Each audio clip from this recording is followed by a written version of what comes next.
Assalamualaikum warahmatullahi wabarakatuh. Perkenalkan, nama saya Meliani dari Lokal 7 SPIB, jurusan Sejarah Peradaban Islam, Fakultas Adab dan Humaniora, Universitas Islam Negeri Imam Bonjol Padang. Di sini saya akan mempresentasikan tentang fungsi Sungai Batanghari Ketahun di Kecamatan Ulo Kupai dalam sektor perekonomian masyarakat Desa Pondok Bakil. Yang pertama, saya akan menjelaskan lokasi. Sungai ini terletak di daerah Desa Pondok Bakil, yang mana Desa Pondok Bakil adalah salah satu desa yang terletak di Kecamatan Ulo Kupai, Kabupaten Bengkulu Utara. Dengan keadaan jarak Desa Pondok Bakil ke ibu kota ke kecamatan 10 km. Jarak Desa Pondok Bakil ke ibu kota ke kabupaten 80 km. Dan jarak Desa Pondok Bakil ke ibu kota provinsi 100 km. Sedangkan wilayah Desa Pondok Bakil memiliki batas-batas wilayah, yaitu sebelah utara berbatasan dengan Desa Tanjung Alai, sebelah selatan berbatasan dengan Desa Gunung Payung, sebelah timur berbatasan dengan Talang Berantai, dan sebelah barat berbatasan dengan Dusun Raja. Dan yang kedua, saya akan menjelaskan tentang sejarah Sungai Batanghari Ketahun, yang mana pada zaman dahulu ada seorang raja yang berasal dari Rejang Lebong yang bernama Sultan Sarduni. Ia mempunyai 7 orang anak dan 6 anak laki-laki, 1 anak perempuan. Anak perempuan ini adalah anak yang paling bungsu di antara ke-6 kakaknya itu. Sungai ini bermula dari anaknya Raja Rejang Lebong yang terakhir, dan satu-satunya anak perempuan yang bernama Putri Rindu Bulan.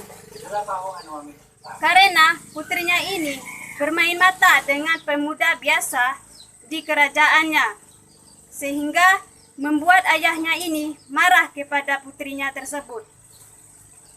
Kemudian ayahnya ini memerintahkan kepada ke-6 anaknya untuk membunuh putrinya tersebut.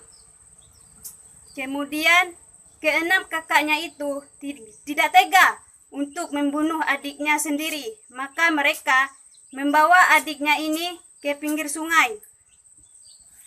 Dan ke-6 kakaknya ini membuatkan sebuah rakit yang terbuat dari bambu dan dibekali dengan secupak beras dan seekor ayam.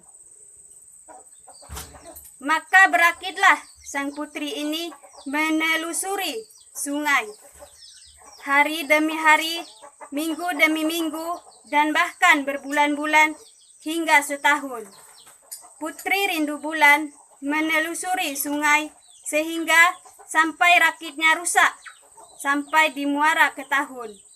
Kemudian ayam yang dibawanya itu berubah menjadi seekor elang, sedangkan beras yang dibawanya tertumpah dan berubah menjadi senggugu. Karena sungai ini dilewati oleh Putri Rindu Bulan yang dilewati selama setahun, maka sungai itu diberi nama Sungai Batanghari Ketahun, dan juga daerahnya yang bernama Ketahun. Dan yang ketiga, saya akan menjelaskan tentang fungsi Sungai Batanghari Ketahun di Kecamatan Ulo Kupai dalam sektor perekonomian masyarakat Desa Pondok Bakil, yang mana sungai merupakan salah satu sumber daya alam yang tidak dipisahkan dari kehidupan manusia.